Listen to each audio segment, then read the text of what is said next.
Welcome back all. Welcome to botany की पाठशाला। हम लेके आए हैं तीसरा पार्ट किसका? नेशनल इनकम का। ये तीसरा पार्ट सीखने से पहले मैं आप सबको सजेस्ट करूंगा, जिसने पहले दो पार्ट नहीं देखे हैं वो दो पार्ट जरूर देख ले, तभी उसे तीसरा पार्ट समझ आएगा।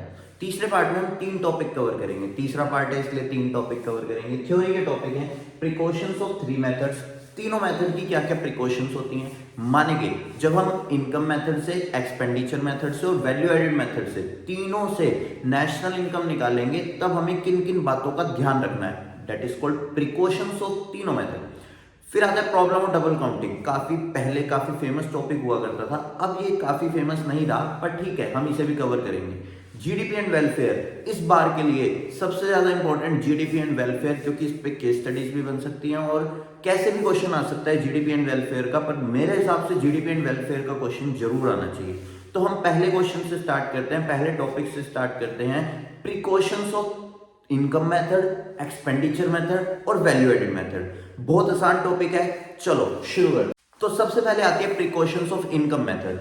आपको क्लियरली दिख रहा होगा, प्रिकॉशंस माने इस बात का ध्यान रखना है, जब हम नेशनल इनकम निकालेंगे इनकम मेथड से, तो हमें कुछ बातों का ध्यान रखना है। कुछ बातें ऐसी हैं जो हमें नहीं जोड़नी और कुछ बातें ऐसी हैं जो हमें जोड़नी है। तो इन बातों का बस ध्यान रखना है, उन्हीं को प्रिकॉशंस बोलते हैं। एग्जाम के लिए 6 नंबर में डायरेक्ट क्वेश्चन आ जाता है, प्रिकॉशंस बताओ नेशनल इनकम की, इनकम मेथड से क्या क्या प्रिकॉशन, क्या क्या चीजें आप ध्यान में रखेंगे। तो मैं आपको बताता हूं आपको क्या क्या ध्यान में रखना है। सबसे पहले ट्रांसफर इनकम। सबसे पहली चीज है ट्रांसफर इनकम। ट्रांसफर इनकम वो होती है जो इनकम हमें फ्री में मिल जाए। जैसे हमें पॉकेट मनी मिल गई तो वो फ्री की इनकम है, हमें स्कॉलरशिप मिल गई तो वो फ्री की इनकम है, हमें कहीं से कोई एड मिल गया, कोई मदद मिल गई, कोई ग्रांट मिल गया, कोई दान मिल गया, वो सब हमारी फ्री की इनकम है। और फ्री की इनकम नेशनल इनकम में नहीं जुड़ती। आप इनकम मेथड से जब आप नेशनल इनकम निकालोगे और आपको कोई फ्री की इनकम मिल रही है, मानिए कि ट्रांसफर इनकम मिल रही है, तो वो नेशनल इनकम में नहीं जुड़ेगी। दूसरी चीज जो आपको नेशनल इनकम में नहीं जोड़नी, income from sale of second hand goods. अगर आप कोई सेकंड हैंड गुड्स बेच रहे हो या सेकंड हैंड गुड्स खरीद रहे हो, बेचने पे आपको इनकम होगी, तो वो नेशनल इनकम में नहीं जुड़ेगी। क्योंकि सेकंड हैंड गुड्स ना पुराने हो चुके हैं, इसमें सिर्फ ओनरशिप ट्रांसफर हो रही है। मैं किसी चीज का मालिक था, मैंने वो चीज बेच दी, अब उसका मालिक कोई और बन गया, तो सिर्फ मालिक चेंज हुआ है। जब तक कोई नया गुड्स या नई सर्विस मार्केट में नहीं जुड़ती, जब तक इकोनॉमी में कोई नया गुड्स या नई सर्विस नहीं आती, तब तक नेशनल इनकम में नहीं जोड़नी होती। और सेकंड हैंड गुड्स पुराने हो चुके तो नया कोई गुड्स नहीं आया, जब तक नया कोई गुड्स नहीं आएगा तो वो नेशनल इनकम में नहीं जुड़ेगा। तो income from sale of second hand goods national income में नहीं जुड़ेगी।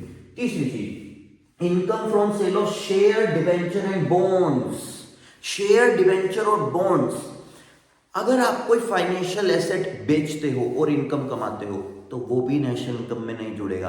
क्योंकि अभी मैंने बताया, जब तक कोई नया गुड्स या जब तक कोई नई सर्विस मार्केट में नहीं आती, शेयर्स मेरे पास थे, मैंने बेच दिए, अगर बेच दिए तो मुझे उससे इनकम हुई, पर नया गुड्स आया नहीं, पुराने शेयर्स थे। कोई नया सर्विस आई नहीं। ऐसा जब तक नया गुड्स या नई सर्विस नहीं आएगी तब तक वो नेशनल इनकम में नहीं जुड़ता। तो तीन चीजें अब तक नेशनल इनकम में नहीं जुड़ी, transfer income, income from sale of second hand goods, income from sale of financial asset. जब आप नेशनल इनकम निकालोगे इनकम मेथड से, तो आपने इन बातों का ध्यान रखना है। फोर्थ बात जो आपने याद रखनी है, that is windfall gain. Windfall gain क्या होता है? बहुत सारा पैसा एक साथ मिल गया, लॉटरी से पैसे जीत गए, हॉर्स रेस में पैसे जीत गए, घोड़े की रेस में, जो हमारे यहाँ वैलिड माना जाता है। अगर आप ऐसे पैसे जीतते हो, बहुत सारा पैसा एक साथ आ जाता है, तो वो विंडफॉल गेन कहलाता है और वो भी नेशनल इनकम में काउंट नहीं होता। तो जब आप नेशनल इनकम निकालोगे इनकम मेथड से, तो चार चीजें नहीं जोड़नी। कौन कौन सी चार चीजें? Transfer income, income from sale of second hand goods, income from sale of financial asset माने शेयर, डिवेंचर, बॉन्ड्स और विंडफॉल गेन। ये चारों चीजें आपने नहीं जोड़नी। क्या जोड़ना है उसके बारे में बात करते हैं कि हमें क्या जोड़ना है। वैसे एक और चीज है जो आपको नहीं जोड़नी, पहले उसको सुन लो। टैक्सेस चाहे डायरेक्ट टैक्स हो चाहे इनडायरेक्ट टैक्स हो, नेशनल इनकम में नहीं जुड़ते, क्योंकि वो एक कंपलसरी ट्रांसफर इनकम या पेमेंट कहलाती है, तो इस वजह से उसे नेशनल इनकम में नहीं जोड़ते। तो 5 चीजें हो गई जो आपने याद रखनी है, नेशनल इनकम में नहीं जोड़नी। फिर जोड़ना क्या है सर? हमें एक चीज जोड़नी है, ये बहुत अच्छी चीज है, imputed value of service provide by owner of production unit. समझते हैं इसे? क्या बोलेंगे, कैसे समझेंगे? आपने अकाउंट्स में एक वर्ड सुना होगा, इंटरेस्ट ऑन कैपिटल। मालिक ने पैसा लगाया, अब अपने बिजनेस से इंटरेस्ट ले रहा है। वो सर्विस जो मालिक अपने बिजनेस को देता है उसके बदले पैसे लेता है, वो सारी चीजें कहलाती हैं इम्प्यूटेड सर्विसेज। एक बार की बात है, मान लो मेरी एक छोटी सी दुकान थी और उस छोटी सी दुकान में मैं मालिक था। मैंने दुकान से कहा, मैंने कहा हे दुकान, लेट करते हैं, अगर हमारे पास ये बिल्डिंग ना होती फिर हम कैसे बिजनेस करते। तो दुकान मुझे कहती कि सर हम बिल्डिंग रेंट पे ले लेते। मैंने कहा रेंट पे लेते तो फिर ओनर को रेंट देना पड़ता। कह रही हाँ ओनर को रेंट देना पड़ता। मैंने कहा यार बिजनेस अलग होता है, मालिक अलग होता है, तो मुझे भी रेंट दिया कर। तो मैंने अपनी बिजनेस से पैसा मांग लिया। किस नाम से? रेंट के नाम से। तो मैं इंप्यूटेड सर्विस प्रोवाइड करी अपने बिजनेस को और पैसा ले रहा हूं। ये देखने में ऐसा लगता है कि ये नहीं जुड़ना चाहिए क्योंकि मालिक और बिजनेस के बीच की बात है, पर रियलिटी में ये जुड़ता है और ये नेशनल इनकम में काउंट होता है। आगे देखते हैं प्रिकॉशन ऑफ एक्सपेंडिचर मेथड। अब जो जो हमने इनकम मेथड का पढ़ा उसका उल्टा कर दो। ट्रांसफर इनकम नहीं जुड़ रही थी, यहाँ ट्रांसफर पेमेंट नहीं जुड़ेगी। वहां था income from sale of second hand goods, यहाँ परचेज, एक्सपेंडिचर ऑन परचेज। यहाँ खर्चों की बात कर रहे हैं ना, एक्सपेंडिचर मेथड है, खर्चों की बात कर रहे हैं। तो खर्चों की बात कर रहे हैं तो फिर हम वो चीजें नहीं जोड़ेंगे जो हमारे खर्चे हैं, जैसे सेकंड हैंड गुड्स का खर्चा नहीं जोड़ेंगे। हमने कोई शेयर डिवेंचर बॉन्ड्स खरीदा, नहीं जोड़ेंगे। तो वहां वहां जो इनकम हो रही थी, यहाँ वो खर्चे बन जाएंगे और वो सब चीजें नहीं जुड़ेंगी। तो वहां सबसे पहले थी ट्रांसफर इनकम, यहाँ सबसे पहले है ट्रांसफर पेमेंट, नहीं जुड़ेंगे। Income from sale of second hand goods, purchase of second hand goods, दोनों ही नहीं जुड़ेंगे। Income from sale of financial asset, purchase of financial asset, दोनों ही नहीं जुड़ेंगे। फोर्थ चीज देखो, एक्सपेंडिचर इन इंटरमीडिएट गुड्स। अगर आप कोई चीज खरीद रहे हो रीसेल के लिए या फर्दर प्रोडक्शन के लिए, ये फर्स्ट वीडियो में बताया था, जिन्होंने फर्स्ट वीडियो नहीं देखी वो जरूर देख लें। इंटरमीडिएट गुड्स वो होते हैं जो या तो रीसेल के लिए हो या फर्दर प्रोडक्शन के लिए। मान लो मेरी एक स्वीट शॉप है, मैं चीनी लाया, शुगर लाया, तो स्वीट बनाने के लिए लाया हूँ, तो शुगर का क्या हो गया? Further production. तो जो आप खर्चा करते हो इंटरमीडिएट गुड्स का वो नहीं जुड़ता। चार चीजें नहीं जुड़ी। पांचवी चीज, expenditure on production for self consumption. आप खुद के लिए कुछ बना रहे हो तो वो जुड़ेगा। फिर वही रिलेशन आ गया ना, सेम वाला, मालिक और ओनर का रिलेशन आ जाए तो देखने में लगता है कि नहीं जुड़ेगा, कि मालिक और ओनर और फर्म के बीच की बात है, बिजनेस और ओनर के बीच की बात है, तो वो नेशनल इनकम में जुड़ेगा। प्रिकॉशन, वैल्यू एडेड मेथड की कुछ नहीं करना, उन दोनों को जोड़ दो, इनकम और एक्सपेंडिचर मेथड की, तो इसकी बन जाएंगी। देखो इंटरमीडिएट गुड्स का खर्चा, अभी तो बात हुई, इंटरमीडिएट गुड्स का खर्चा नहीं जुड़ेगा। Sale and purchase of second hand goods नहीं जुड़ेगा, चाहे सेल करो चाहे परचेज करो। फिर आएगा डोमेस्टिक सर्विस, ये अच्छा है, ये आगे भी काम आएगा। डोमेस्टिक सर्विसेज सीखो क्या होता है। हमारी मम्मी ने हमारे लिए खाना बनाया जिसकी आप वैल्यू नहीं लगा सकते, क्योंकि वो लव एंड अफेक्शन की वजह से है, और लव और अफेक्शन की कोई वैल्यू नहीं लगाई जा सकती। तुम्हारे प्यार की कोई वैल्यू नहीं लगाई सकती। तुम जो घर वालों को प्यार करते हो, तुम जो अपनी गर्लफ्रेंड को प्यार करते हो या गर्लफ्रेंड अपने बॉयफ्रेंड को प्यार करती है, उसकी कोई वैल्यू नहीं है। जब उसकी कोई वैल्यू नहीं है तो आप जीडीपी में जोड़ ही नहीं सकते, आप नेशनल इनकम निकालते हो उसे जोड़ ही नहीं सकते। तो डोमेस्टिक सर्विसेज नेशनल इनकम में नहीं जुड़ती। प्रोडक्शन फॉर सेल्फ कंजम्पशन, अभी बात हुई, खुद के लिए बना रहे हैं तो जुड़ेगा। फिर बिजनेस और मालिक का रिलेशन आ गया, फिर जुड़ेगा। चेंज इन स्टॉक, हमने फॉर्मूला पढ़ा था वैल्यू एड मेथड का, चेंज इन स्टॉक जुड़ता है। फॉर्मूला था sales plus change in stock, तो चेंज इन स्टॉक जोड़ना है। तो डायरेक्ट क्वेश्चन आ जाता है कि प्रिकॉशन बता दो, तो प्रिकॉशन ऐसे बताई जाती है। अगले टॉपिक पे आते हैं, ये है हमारा अगला टॉपिक। अगले टॉपिक का नाम है प्रॉब्लम ऑफ डबल काउंटिंग। कई बार ऐसा होता है हम एक ही इनकम को एक से ज़्यादा बार जोड़ देते हैं, जो नेशनल इनकम में गलत माना जाता है। एक इनकम एक बार जोड़नी चाहिए नेशनल इनकम में। एक इनकम अगर आप एक से ज़्यादा बार जोड़ देते हो, उस प्रॉब्लम को हम बोलते हैं प्रॉब्लम ऑफ डबल काउंटिंग, जो एक बहुत बड़ी प्रॉब्लम है। एग्जाम्पल से समझते हैं। मान लो एक फार्मर ने वीट बनाई और वीट बेच दी फ्लोर मिलर को। फ्लोर मिलर ने 400 रुपये में खरीद ली, तो फार्मर की इनकम हो गई 400 रुपये। अब फ्लोर मिलर ने उसका आटा बनाया और बेकर को बेच दिया 600 रुपये का, तो फ्लोर मिलर की इनकम हो गई 600 रुपये। बेकर ने उसकी ब्रेड बनाई और शॉपकीपर को बेच दी 800 रुपये में, बेकर की इनकम हो गई 800। शॉपकीपर ने वो कस्टमर को बेच दी 900 रुपये में, तो शॉपकीपर की इनकम हो गई 900। अगर मैं सबकी इनकम जोड़ूं, इन चारों की इनकम, तो टोटल आता है 2700। पर ये रियल इनकम नहीं है। इसमें फार्मर की इनकम हमने 4 बार जोड़ दी, फ्लोर मिलर की इनकम 3 बार जोड़ दी, और बेकर की इनकम 2 बार जोड़ दी, शॉपकीपर की 1 ही बार जुड़ी है। तो ना यहाँ पे हम एक इनकम को एक से ज्यादा बार जोड़ रहे हैं। सर आप कहोगे सर कैसे? अरे इनके खर्चे भी तो थे, हमने वो खर्चे माइनस ही नहीं करे। प्रॉब्लम ऑफ डबल काउंटिंग ज्यादा बड़ा टॉपिक नहीं है, उससे बड़ा टॉपिक है how to solve the problem of double counting. उससे बड़ा टॉपिक है how to solve the problem of double counting. उसके दो तरीके हैं। पहला तरीका value added method. Value added method में क्या होता है, हम सेल में से परचेज भी माइनस करेंगे। फ्लोर मिलर की परचेज थी 400 रुपए की, तो इसकी रियल में इनकम हुई 200 रुपए। इसकी इनकम 600 रुपए इसका खर्चा था, 800 रुपए का इसने बेचा, इसकी भी रियल इनकम 200 रुपए हुई। सोचो, दिमाग लगाओ, खाली सेल नहीं जोड़नी, सेल में से क्या माइनस करनी है, परचेज। इसकी परचेज थी 800 रुपए की, तो इसकी इनकम हुई कितने रुपए, 100 रुपए। तो टोटल इनकम हुई 200 प्लस 200 प्लस 100 प्लस 400। इसकी इनकम 400 की 400 है, इसका कोई खर्चा नहीं माना हमने, तो टोटल इनकम हो गई 900 रुपए। कितने रुपए, 900। इसे बोलते हैं वैल्यू एडिड मेथड, और ये तुमने सीखा है सेकंड वीडियो में। वैल्यू एडिड मेथड काफी आसान मेथड है। तो प्रॉब्लम डबल काउंटिंग को सॉल्व करने के लिए बनाया गया था वैल्यू एडिड मेथड। दूसरा method final output method. Finally shopkeeper ने कितने का बेचा, माने कि कस्टमर को कितने का पड़ा, कस्टमर को 900 रुपए का पड़ा, तो डायरेक्ट 900 रुपए की क्या हो गई, नेशनल इनकम। तो नेशनल इनकम में कई बार एक इनकम एक से ज्यादा बार जुड़ जाती है, उस प्रॉब्लम को बोलते हैं प्रॉब्लम डबल काउंटिंग।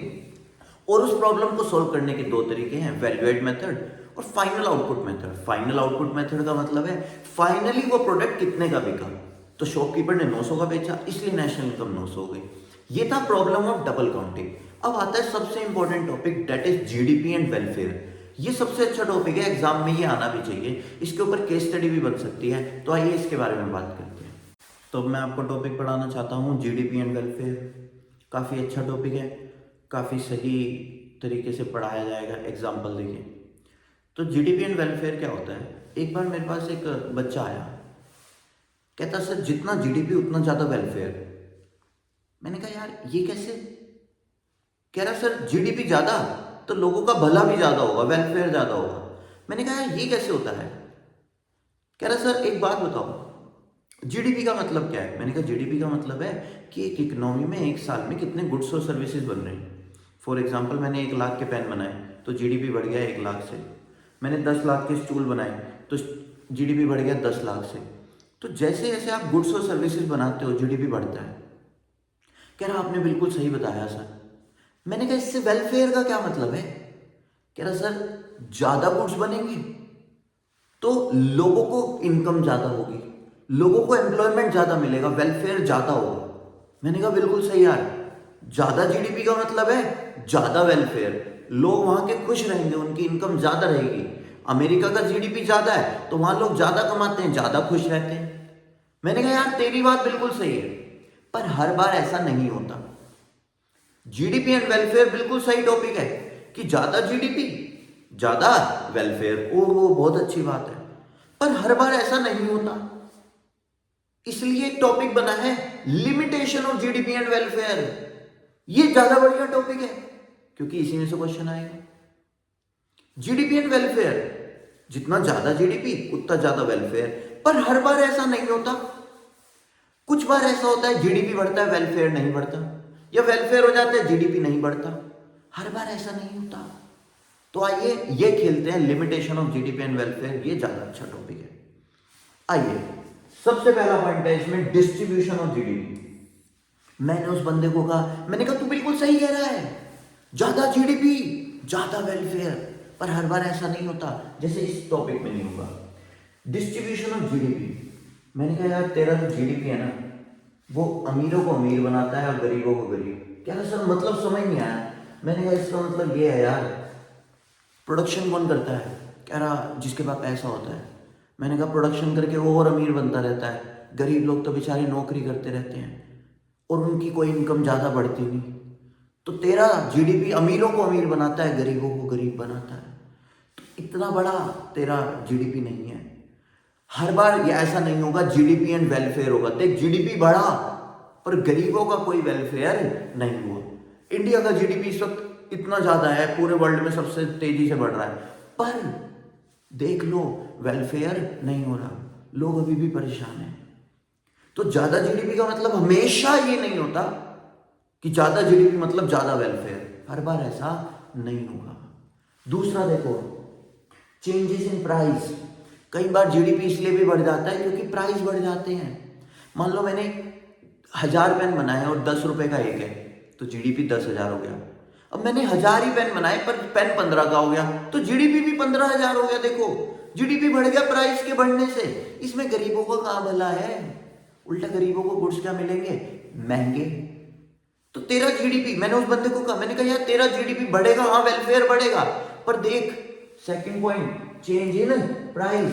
कई बार प्राइस के बढ़ने से जीडीपी बढ़ जाता है, तो हर बार ऐसा नहीं होता। देख प्राइस बढ़ने से जीडीपी बढ़ा पर गरीबों का वेलफेयर नहीं हुआ, तो हर बार ऐसा नहीं होता। जीडीपी बढ़ेगा तो वेलफेयर भी बढ़ेगा। दो केस देख लिए हमने ऐसे। आगे बात करते हैं नॉन मॉनेटरी एक्सचेंज, ऐसी चीजें जिनकी आप वैल्यू नहीं लगा सकते। अभी हमारी मम्मी ने हमारे लिए खाना बनाया, हमने घर वालों के लिए कुछ कर दिया, आपने अपनी गर्लफ्रेंड को चॉकलेट ला के दे दी। अब इसमें क्या हो रहा है? आपने ये सब काम लव एंड अफेक्शन की वजह से करे। इसमें जीडीपी नहीं बढ़ रहा, वेलफेयर हो रहा है। हमारी मम्मी ने हमें खाना दिया, वेलफेयर हुआ, पर जीडीपी नहीं बढ़ा क्योंकि आप उस सर्विस की वैल्यू नहीं लगा सकते, क्योंकि वो लव एंड अफेक्शन की वजह से है। अब आप कहोगे सर चॉकलेट की वैल्यू लगा सकते हैं। अरे आपने जो आपकी गर्लफ्रेंड से प्यार किया उसकी कोई वैल्यू नहीं लगा सकते। आप गए, आपने चॉकलेट खरीदी, 10 चीजें सोची कि ये वाली चॉकलेट लूं, ये वाले, तो जीडीपी बढ़ा, सॉरी वेलफेयर बढ़ा पर जीडीपी नहीं बढ़ा। तो हर बार ऐसा नहीं होता जीडीपी बढ़ेगा वेलफेयर बढ़ेगा। कई बार ऐसा होता है जीडीपी बढ़ता है वेलफेयर नहीं होता, कई बार ऐसा होता है वेलफेयर होता है जीडीपी नहीं बढ़ता। अगला देखो जो सबसे ज्यादा एग्जाम में आता है, एग्जाम में आपको देखने को मिलेगा एक्सटर्नलिटीज। गजब बढ़िया टॉपिक। क्या टॉपिक है? एक्सटर्नलिटीज। ये क्या होती है? दो तरीके की होती हैं। हम किसी का भला करें, बदले में हमें कुछ ना मिले। हम किसी का नुकसान पहुंचाएं, बदले में हमें कोई पनिशमेंट ना मिले। एग्जाम्पल, हमने गार्डन बनवा दिया, उस गार्डन में लोग घूमने जा रहे हैं, वेलफेयर हो रहा है, पर वो कुछ पे नहीं कर रहे, जीडीपी नहीं बढ़ा। वेलफेयर हुआ, उन्हें फ्रेश एयर मिलेगी, घूमने को मिलेगा, अच्छा एनवायरनमेंट मिलेगा। वेलफेयर हुआ पर जीडीपी नहीं बढ़ा, डेट इज पॉजिटिव एक्सटर्नलिटीज। हमने कोई फैक्ट्री लगाई और वहां से स्मोक निकल रहा है, धुआं निकल रहा है, और लोग उससे परेशान हो रहे हैं, पर उस कंपनी को कोई पेनलाइज नहीं कर रहा, माने कि पेनल्टी नहीं लगा रहा, डेट इज नेगेटिव एक्सटर्नलिटीज। इस केस में प्रोडक्शन करके हम जीडीपी तो बढ़ा रहे हैं पर लोगों का वेलफेयर नहीं हो रहा। लास्ट पॉइंट इस टॉपिक में हमारा, इस टॉपिक का लास्ट पॉइंट है रेट ऑफ पॉपुलेशन ग्रोथ। क्या बोला? Rate of population growth. कई बार ऐसा होता है पॉपुलेशन बढ़ती है तेजी से, इंडिया की पॉपुलेशन मान लो 8% से बढ़ रही है, पर जीडीपी बढ़ रहा है 6% से। मतलब नए 8% लोग पैदा हो गए, 100 करोड़ से 108 करोड़ हो गए। एग्जाम्पल के फॉर्म में बात कर रहा हूँ, 100 करोड़ से 108 हो गए, पर गुड्स जो बन रहा है वो पहले 100 करोड़ के लिए बन रहा था, अब सिर्फ 4-5% बढ़ा या 6% बढ़ा। मतलब लोग ज्यादा पैदा हो गए, लोगों के बढ़ने की स्पीड तेज है, गुड्स के पैदा होने की स्पीड तेज नहीं है। इन दैट केस कुछ लोग ऐसे होंगे जो भूखे रह जाएंगे, उनको गुड्स और सर्विसेज नहीं मिलेंगे। अब यहाँ जीडीपी तो बढ़ा पर वेलफेयर नहीं हुआ। तो ये हमारा आज का लास्ट टॉपिक था, इसके बारे में हमने बात करी। बाकी नेक्स्ट चैप्टर में बात करेंगे। वेलकम टू बोटानी की पाठशाला।